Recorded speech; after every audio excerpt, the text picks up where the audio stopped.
Meus amigos, Renan Santos foi para os Estados Unidos para conhecer grandes nomes da direita norte-americana. Nomes que a maior parte das pessoas não vão comentar porque não são nomes inseridos no universo político de maneira muito óbvia. Então, quem sabe, sabe. Eu não posso abrir ainda, mas quem sabe, sabe e está muito feliz. Eu não vou boca de sandália nada, né, Riso? Mas, assim, encontrei pelo menos, assim, um grande ídolo eu encontrei lá, tá? Ai, meu Deus. E posso falar que conhecem o nosso trabalho e as pessoas estão admiradas. Aí você fala, como conhece? Ninguém liga pro Brasil. Houve, como eu já falei pra vocês, coisa de 3 semanas atrás, uma matéria feita pelo perfil The Phallic Man, tá? Um artigo para a revista J'Accuse. A revista J'Accuse é uma publicação inglesa que ela é lida pela direita tech e direita alternativa, ou novíssima direita, vamos botar aí, tanto americana quanto europeia. E esse texto foi muito lido nos Estados Unidos, porque foi apresentado ali algo que eles chamam de modelo de Full Stack Party, tá? Foi o tal do Full Stack Party, que é o nosso modelo, que vocês sabem, quem aqui já foi no congresso do MBL, ou foi no congresso do ano passado, em que eu falo que o nosso modelo é o modelo da Apple, em que a parte de pensamento, arte, cultura é integrada com o movimento político, formação de quadros, que é integrado com o partido.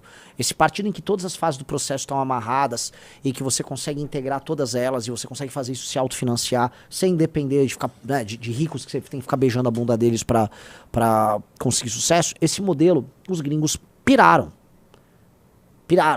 tá? E nós, a partir do momento que a gente, né, falou com um, aí o outro, não, eu vou te apresentar o outro, eu te apresento o outro. Assim, estou sendo honesto, eu gabaritei, né, boa parte daquilo que se chama de nomes interessantíssimos dessa novíssima direita americana. Então, encontrei grandes caras ali, gente muito interessada. Eu vou falar agora sobre o que eu estou vendo da direita americana da geração Z. Há uma agonia enorme na geração Z nos Estados Unidos, inclusive durante o governo Trump, em não conseguir fazer o que precisa ser feito. Eles acham que o país ainda está passando por um processo de sabotagem tocado pelos democratas e por parte das próprias elites, tá? Eles acham que os boomers, olha o problema geracional, os boomers não têm ideia do que precisa ser feito e os boomers impedem eles de crescer. E aí aqui chega aquilo que talvez o Riso vai captar aqui junto com vocês, tá? Em grande medida, é o que a gente sente aqui. Sim. A gente não consegue terminar de avançar com as nossas ideias, que são as únicas ideias que vão salvar o Brasil, são as nossas. Inclusive, quando eu tava fora aqui, eu vi um monte de gente imitando nossas ideias. Continua aí a imitância, né? Porque tem um monte de boomer que fica, Bolsonaro, é anistia. E não, Bolsonaro é uma farsa. Pois bem, eles têm os mesmos problemas. A geração Z, e veja só, eu estive com garotos americanos, no caso, brilhantes em Harvard. E, aliás, uma coisa pra gente colocar na cabeça, tá? A gente não tem ideia do quão atrás a gente tá. A gente não tem ideia. Eu fui em Yale, eu fui em Harvard, eu fui em Stanford, eu fui em Berkeley, eu fui em Georgetown. A gente não tem ideia do quão atrás a gente tá. Amigos, vocês não têm ideia. Aliás, toda aquela ideia também tem que acabar com as universidades. Cara, a gente precisa de uma universidade. Uma. Eles têm trocentas. Eu não consegui no MIT, não deu tempo. Meus amigos, o que eu vi, tá? De quem eu conversei, o nível, o sarrafo tá lá no céu.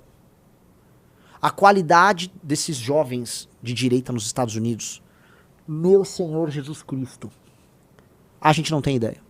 Eu tô falando de meninos de 21, 22, 23 anos, que já leram tudo que eu li em toda a minha vida e muito mais, que falam latim, que estudam latim e grego na faculdade, e que sabem programar. O cara vai lá, estuda latim, grego, conhece todos os clássicos e abre uma startup e pega uma grana de venture capital. Eu tô falando desse tipo de vida.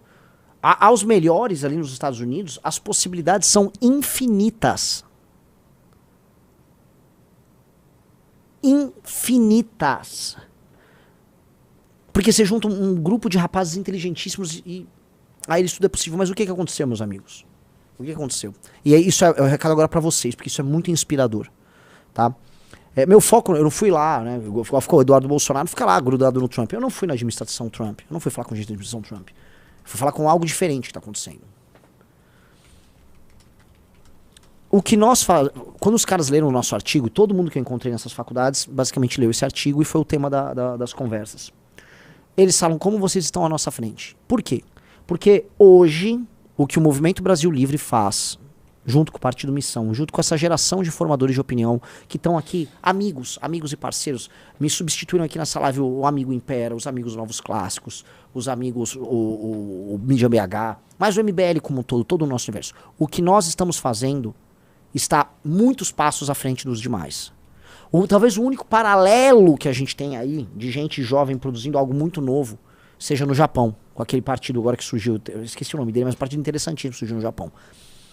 Nós somos, de acordo com eles, não estou falando da gente, nós somos a fórmula que vai poder acelerar o crescimento da geração Z e a entrada da geração Z na política para fazer a troca geracional, porque eles concordam, assim como nós, que há um problema de uma gerontocracia, né, de um país governado por velhos com ideias velhas erradas, conceitos velhos errados, perspectivas velhas erradas, precisam ser trocadas urgentemente. E a real que eu fui conversar com esses rapazes em todos os lugares, e essas pessoas foram muito generosas com as nossas ideias. Eu aprendi coisas incríveis com eles. Mas nós não estávamos lá numa posição, que é a posição do terceiro mundista, que vai lá aprender e ficar pedir coisas. Eu não pedi nada pra ninguém. Eu não sou esse tipo de pessoa, eu não peço. Eles foram aprender com a gente também. E os caras... Eu conversei com gente de menos de 30 anos com investimento ziliardário aí, tá? Em São Francisco e tal. Os caras aprendendo. Puxando um papel... E essa é a humildade dos caras. Puxando um papel, um caderninho e fala, por favor, me explica. Como é que é isso? Pô. Isso, né? Porque a gente é muito criticado aqui no Brasil. Até, às vezes, assim, entre amigos, a gente é criticado pela nossa estratégia. Até membros do MBL, às vezes a gente que é eleita não gosta da estratégia, né? A gente tem que acreditar no que a gente tá fazendo, galera. A gente tem que acreditar, assim, definitivamente a gente tem que acreditar no que a gente tá fazendo, porque gente fora do Brasil, no lugar onde as coisas importam pro mundo, estão olhando pra gente com, pô, esses caras estão fazendo algo de muito novo, algo de muito interessante lá no país deles. Isso, pra mim, não é uma sensação legal, porque aumenta pra caramba a pressão. Tipo, eu falei, cara, a gente não pode dar errado, o que a gente tá fazendo não pode dar errado. Definitivamente, o que nós estamos fazendo não é, assim, é único e nós não temos a menor possibilidade de falhar. Né? Quando eu chamo de possibilidade, eu vou até mudar. Nós não temos nós temos o direito de falhar. Então, a gente foi de Harvard, fomos depois para São Francisco. São Francisco, a gente conheceu boa parte daquilo que chamam de direita tech. Conhecemos pessoas brilhantes, tá? E aí eu volto com algumas impressões sobre essa direita que é quase como se fosse um diário de bordo. Aqui eu não vou dar nome de ninguém, tá? Não vou dar nomes. Então, porque sim, mas eu vou falar algumas coisas, né? Primeira coisa, há uma direita, essa direita tech, há nela um otimismo em fazer algo novo no país deles, que aqui no Brasil só nós temos. Eles com a perspectiva, os problemas deles, nós com os nossos, né? Naturalmente existem algumas pessoas que era o grande teste. Para eles, assim, você tem que resolver urgentemente a questão imigratória nos Estados Unidos, que para eles resolver a questão imigratória, você meio que resolve tudo. Não é isso. Tanto que um cara que estava comigo, um brasileiro que foi na viagem, perguntou, mas e depois de resolver a questão migratória, o que vocês pretendem fazer? E um dos caras não sabia o que responder. Outros, porém, nessa direita tech, eles têm uma visão tão otimista do que os Estados Unidos podem ser, do uso e do fato de colocar a tecnologia a serviço de obras públicas, serviços públicos, uma nova ideia do papel americano para o mundo, tá? Que contrasta com a energia, até do eleitor mais boomer do Trump, que é uma coisa um pouco mais raivosa, ou vamos proteger nossos empregos. Essas pessoas são pessoas muito especiais, amigos. Porque a gente conhece essa história do Vale do Silício, boa parte dessa galera que tá na costa oeste, né? Agora tô falando da galera de São Francisco, que ficou de esquerda, né? A gente sabe que o mundo da tecnologia era toda à esquerda. E esse mundo ele tá tendo uma forte inflexão à direita, tá? E essa forte inflexão à direita está vindo com um otimismo em aplicação de tecnologias para tornar o mundo um lugar mais incrível. Não é só um mundo melhor, é mais incrível. Eles estão falando em voltar a ter obras monumentais, prédios monumentais, uso de novas arquiteturas, tecnologia aplicada à arquitetura, tecnologia aplicada à administração das cidades. Eles estão, como eu volto a falar, num surto de otimismo.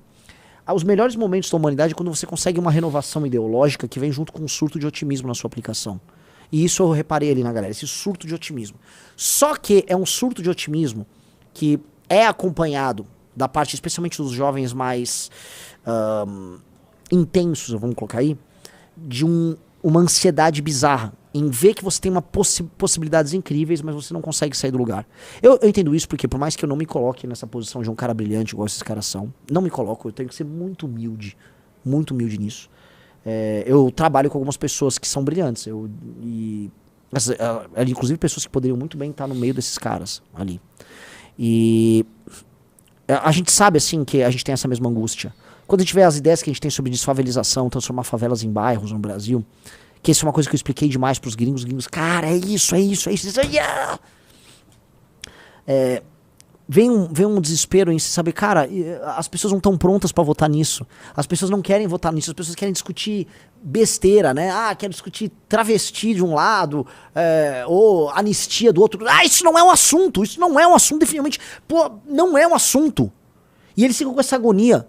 Tipo, pô, a América pode ser muito maior e a gente aqui só com esses papos de boomer. Mesma coisa aqui a gente. Então, é um misto de auto-otimismo com uma agonia e um desespero em não ter meios de ação. E aí o nosso papel pra eles, porque isso foi muito legal, foi falar, calma aí. A gente tá procurando, a gente tá descobrindo um caminho aqui. Aí os caras, eu tô concorrendo a presidente, eu vim do nada, apareci em pesquisas com 2%, 3%. É que eu já tinha tava voltando pro Brasil. Isso é uma pesquisa que eu tô com 9 em Manaus, no cenário com o Tarcísio. E no cenário que tá com um monte de candidato de direita, eu tô na frente do Zema e do Caiado. Ambos governadores. Sendo eu próprio do movimento falido, do grupo falido. Eles, tô falando de gente inteligente. Eles, cara, qual é o breakdown aí da pesquisa? Você vai bem, homens, jovens... Assim, é justamente daí que escala. E eu, sim. Então, o otimismo é gigante. Quando eu mostrei o trabalho do Kim pros caras, os caras, meu Deus, existe um cara... Quem é este Kim? Quem é este guy? Aí quando eu mostrei... Vai no Instagram da Amanda, a foto da Amanda que o prendeu matou. Quando eu contei, eles falaram assim, mas qual é o... Né, pro Trump tem o Make America Great Again. Pro Obama era Change. Qual é o seu motto, né? Qual é o seu slogan? Aí eu falei, Arrest and Kill. Que é prendeu matou. Eles, oi? Aí você duvida? Aí eu botei essa foto da Amanda. Inclusive, essa aqui é a nossa vereadora, tá? E ela anda com uma camiseta escrito prendeu matou. Eles falam assim, mas eles vão ameaçar ela de morte. Eu falei, sim, eles já estão ameaçando ela de morte. E eles, mas ela tirou essa foto mesmo assim. Vocês não têm medo de morrer? Eu falei, cara, medo todo mundo tem. Agora, morrer é uma inevitabilidade. E ainda tem um ponto, se você morrer lutando pelo que você acredita, foi uma morte maior do que uma vida bem vivida. Então, dane-se, né? E os caras, puta que pariu. Aí você começa a ver que, pô, o que a gente tá fazendo aqui, não é que os caras se importam com o Brasil, entendeu? Os caras se importam com a América. Eles ligam pro país deles, tá? Essa coisa que a gente fica aqui no Brasil de bandeirinha do Brasil, dos Estados Unidos, Israel, é coisa de cuck, é coisa de, né? É coisa de loser, é coisa de bundão, sacou? Eles ligam pro país deles, eles estão preocupados com o país deles. Um dos rapazes que eu conversei, né? Ele falou, sabe, Renan, qual a minha preocupação com o meu país? Tá, minha família é uma família de peregrinos que chegou no século XVII, 1600 e blá blá blá. Aí, Riso, o cara começa a falar, foi o William blá blá blá blá blá, que foi pai de Dom blá blá blá blá, que depois de blá blá blá blá. Eu falei, o cara sabe a árvore genealógica deles. Quando o cara é um patriot lá nos Estados Unidos, o cara realmente E eles ligam pra eles.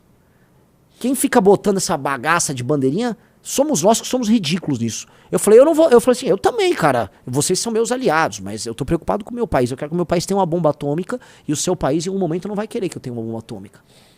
Mas até a gente discutir isso, nós podemos ser aliados e tal. Eles querem ouvir isso, eles não querem ver você, viva Israel, viva a América, botando bandeira no meio. Quando eu mostrei pra essa galera que no 7 de setembro botaram uma bandeira americana na frente do MASP, os caras ficaram indignados. Eles ficaram indignados. Eles falaram assim, nossa, isso é a coisa mais eles chamam de conservative, que eles já viram. Eles ficaram porque é humilhante, é ridículo. E, cara, o que eles admiram a gente não é assim, estamos torcendo aí por você, pelo Brasil, não. Vocês estão fazendo algo incrível pelo país de vocês e nós podemos ter uma boa parceria e nos ajudarmos nisso. E esse é o ponto. Esse é o ponto. Esse é o ponto. E eles estão dispostos, que é assim que tem que ser, a conversar entre iguais. E é isso que tem que ser. E aí sim, com base nisso, a gente conversou como iguais, sabendo que nós temos um baita trabalho sendo feito, com pessoas que estão dispostas a construir algo. Então, muitas dessas pessoas virão ao nosso festival. Olha, bota aqui. Então, muitas estarão no nosso festival, tá? Então, esse vai ser o mais internacional dos nossos congressos, esse festival desse ano. Muitos querem vir no Brasil aprender o que está sendo feito aqui. E preparem-se para a construção de algo muito legal que extrapola as fronteiras do Brasil, tá? Então você que coletou a assinatura do partido, você que faz cortes nas nossas lives, você que divulga nosso conteúdo, você que é um jovem líder que está na Academia MBL, você que é um cara que já vai ser um candidato, você que é um cara que trabalha no nosso gabinete, ou você é um cara que coordena eventos no nosso núcleo, saiba que todo o trabalho de vocês eu apresentei para esses caras, com o maior orgulho do mundo. E eles falaram, sabe o quê? Ninguém faz isso. Juntar todas essas pontas numa coisa só, ninguém faz isso. Ah, vocês misturaram um pouco de Turning Point com um pouco, sei lá, do Claremont Institute. A gente misturou um monte de coisa. Eu falei, como não tinha ninguém fazendo nada no Brasil, a gente foi lá e fez tudo. Como ninguém fazia nada, nós fizemos tudo. E os caras falaram, puta que pariu. Entendeu? Então, quando vocês, todos vocês que eu citei aqui, tá, tenham orgulho do trabalho de vocês, porque é único. O que nós estamos fazendo é único. Outra coisa, tá, pra ver como a galera dá valor. Explicar a montagem do partido para os gringos, quando você explica lá 500 e tantas mil assinaturas válidas, pô, eu voltei muito energizado. Eu voltei muito energizado sabendo que, assim, nosso projeto é uma das coisas mais interessantes acontecendo na direita mundial. Tá? Definitivamente o movimento de jovens, não me incluo aqui como jovem, mas a maior parte das pessoas são jovens no movimento, é a coisa mais interessante, o movimento de jovem do mundo, na direita, tranquilamente. E nós temos uma obrigação, agora eu vou colocar. Nós temos que ganhar a eleição de 2026. Agora eu tô falando sério. Até porque, né, vamos amarrar uma coisa na outra. Enquanto eu tava lá, aconteceram algumas pequenas coisas. Eu apareci no Polymarket, que é um sistema de apostas aí de quem vai ganhar a eleição. E a galera nem sabe meu nome direito, né? Cheguei a bater 12%, tô rodando com 5,2%, tá? E vejam só, já tem o congresso, a gente vai ficando mais conhecido, já saem mais pesquisas, esse número vai aumentar, tá barato, tá? Só pra vocês entenderem, tá? O volume negociado em Renan Santos tá em 70 mil dólares, tá? Então, tô no jogo ali.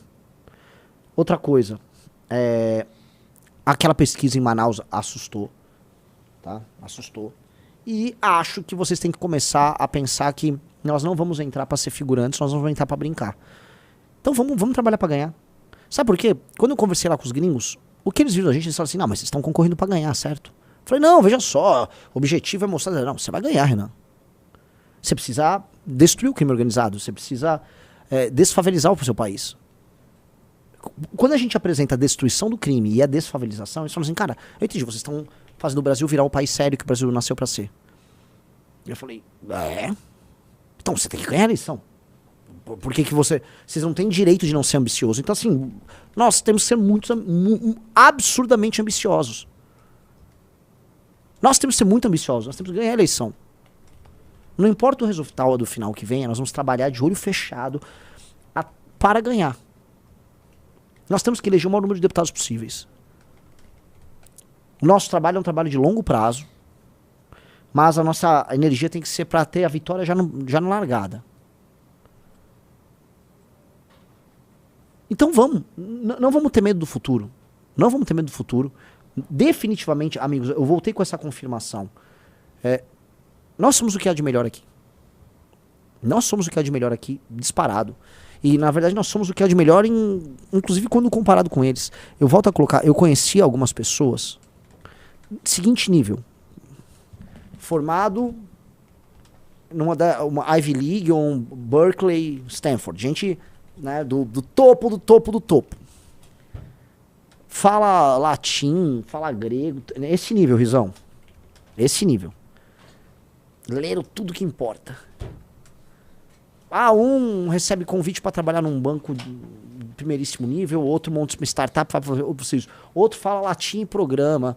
Todos esses caras são, os caras assim, com um caderninho na mão aprendendo. Pô, galera, não vamos ter... A gente no Brasil tem uma autoestima lá embaixo. Né? Aquela síndrome de vira-lata. Que aí vem aqueles gringos tipo Paul Cabanes, ou aquela alemã idiota. Aí fica dando migalhas de atenção pra gente. A gente fica... Cara, a gente não tem que ser estudado porque nós somos engraçados. O brasileiro é muito engraçado. O brasileiro é muito engraçado. Não, cara, a gente é... Quando a gente é bom, a gente é... Entendeu? Esses caras ali foram lá... Não, deixa eu entender. Revista Valete, tiragem da... Mas... É isso aí mesmo. Os caras... Ok. Igual quando eles mesmo falam do Brasil no sentido de... Por exemplo, essa galera tech, todos conhecem a Embraer. Não, é a Embraer. Não, como é que pode? Embraer... Então, o Brasil não tem que ser estudado porque o brasileiro é engraçado. O Brasil tem que ser estudado porque ele tem casos de sucesso que precisam... Vamos dizer, ser estudados de verdade pelos nossos concorrentes, tá? Nós concorremos com os Estados Unidos no agro. Nosso agro derrota o agro americano. A Embraer tá ultra produtiva e tá enfrentando duas grandes empresas decadentes, que hoje são duas empresas decadentes, que é a Boeing e a Airbus. E se Deus quiser, a Embraer vai crescer mais ainda e vai ser uma empresa para derrotá-las. Ser talvez, nos próximos 20, 30 anos, a maior produtora de aviões comerciais do mundo. Tem que ser isso. Nós temos que ser esse país, o país dessa empresa. E definitivamente a gente tem que aumentar a nossa ambição. Definitivamente a gente tem que parar de ter medo de tentar ser F. F, né? Não vou falar palavrão, entendeu, né, Riso? O que os caras sentem, tá? É que... E eu senti também. Que a geração Z, ela quer virar a mesa. E aqui eu quero começar a falar isso, porque aqui a gente começa a entender o que está acontecendo no Nepal, o que rolou no Peru. Quer dizer que o Nepal e o Peru estão na geração Z? Ok. Só pra saber. A geração Z, ela tá causando no Nepal e no Peru.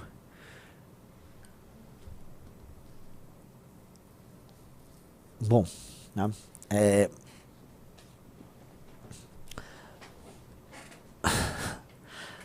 Tá tendo... A geração Z quer virar a mesa.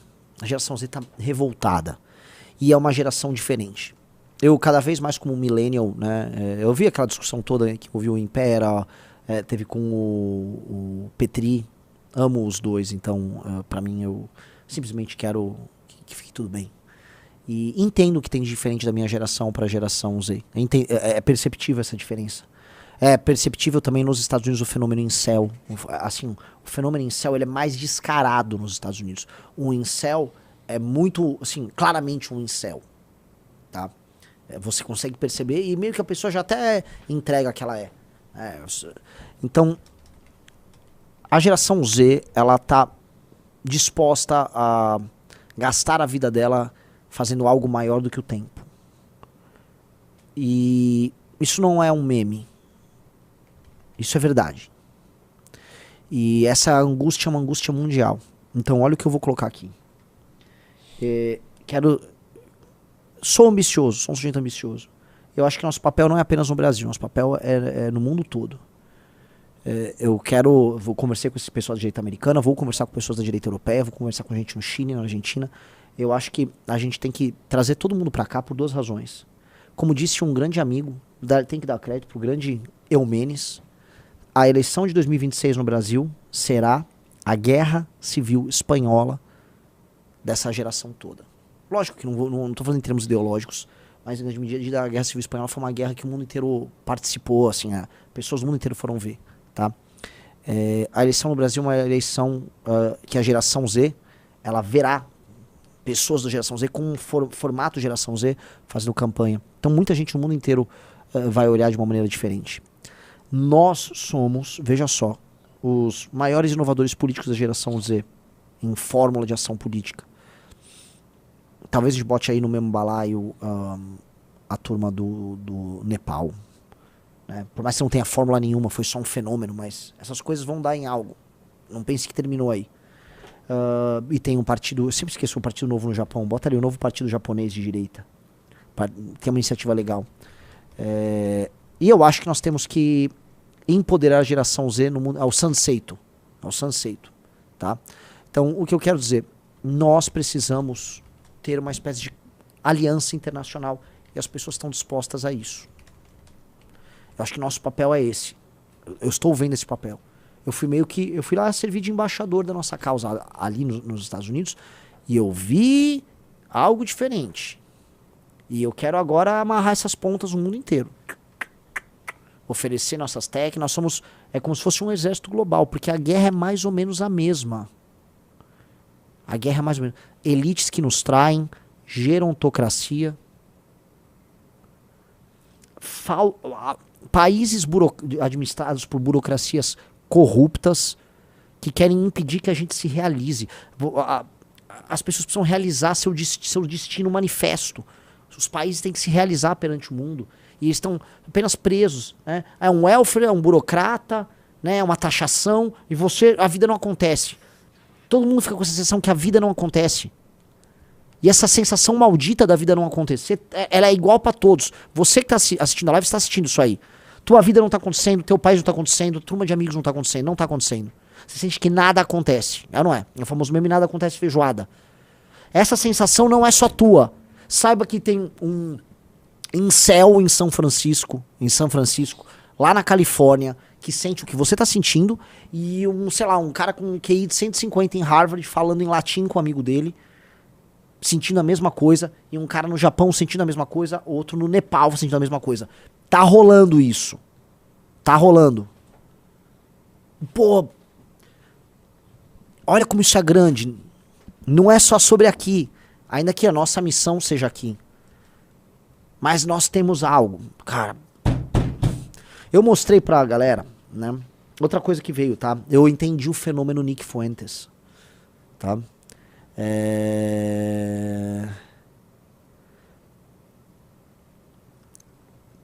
O Nick Fuentes é bem menos perigoso do que imaginam. Ele só tá fazendo algo que ninguém tá fazendo.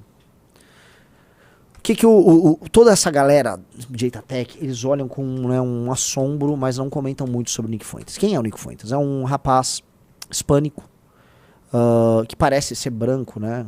Aqui no Brasil a gente fala que ele é branco, nos Estados Unidos eles chamam ele de hispânico. O sobrenome dele é Fuentes. Extremamente antissemita. Ele culpa basicamente os judeus por todas as mazelas norte-americanas. E ele criou um exército de seguidores na geração Z, em geral moleques incel, os tais groypers, e ele junta esses caras, ele fez um exército com esses caras, e ele criou uma própria corrente dentro da direita americana ligada à personalidade dele, tá? É possível entender a estratégia dele. E todo o resto da galera só tá deixando isso passar porque eles não sabem como lidar e não entendem o que esse cara tá fazendo. Quando a gente compara o que nós fazemos com o que ele faz, não tô falando nada de discurso, nós não temos nada a ver com o discurso desse cara. Tô falando em termos de fórmula e meios de ação. Né? Eu falo, olha, o Nick Fuentes, ele pega os rapazes em geral mais humildes nos Estados Unidos e bota eles pra ficarem cultuando ele. Você tá rindo de alguma coisa, né, Riso? O que foi? Fala aí. Nada, besteira, é um grupo aleatório que eu coloquei. Tá, o que é o grupo? Vou até ver, estão me zoando aí no grupo. Não, né? não é você não. Não? Não, acho. Quando o que eu falei? Tá falando de coisa. Essas pessoas, esses meninos, são obrigados a trabalhar ali pelo Nick Fuentes. Eles não têm nenhuma perspectiva própria. Eles são soldadinhos de chumbo do cara. Eu falei, cara, isso é horrível. Isso é horrível. Eu até conheci alguns. O trabalho tem que ser sobre outra coisa. O trabalho é o seguinte, esse rapaz humilde, que está à procura de uma causa desesperadamente, ele tem que se tornar em algum momento um líder. E ele tem que se realizar. Ele não tem que realizar um Nick Fuentes da vida. Às vezes você não tem que realizar um Bolsonaro da vida, você tem que se realizar. E a única estrutura hoje que está fazendo isso com a geração Z, estrutura política montada para que um jovem saia do zero e se torne um líder, é a nossa. Um líder com uma causa. Sem precisar ficar beijando a bunda de velho. Que é pro cara falar, não, mas e no bolsonarismo? Sim. Você vai, vende tudo, vende a alma pro capeta e fica lá beijando a bunda flácida de um senhor de idade em nome de aprovação. Isso já fazem. Aqui, nos Estados Unidos, tem quem faça. Tocar o seu projeto e construir algo, esse Nick não faz. Aí eu, inclusive pra galera gringa, eu mostrei, olha, veja só, vamos abrir aqui núcleos do MBL ao redor do Brasil e vamos mostrar o surgimento de meninos que começaram do zero e hoje um é vereador, outro será eleito deputado na próxima eleição. Aí, galera, porque é isso. Você que é um jovem e que tem, vamos dizer, grandes ambições e você acha que o mundo é injusto com você e você acha que você tá sozinho, definitivamente, cara, é só sobre a forma certa de se organizar. Se você tiver talento e você tiver força de vontade, brio e lealdade, você vai vencer. É uma questão de se organizar e de ter as pessoas certas ocupando as posições certas. Não é definitivamente uma questão, sabe, de ficar online completamente radicalizado falando besteira.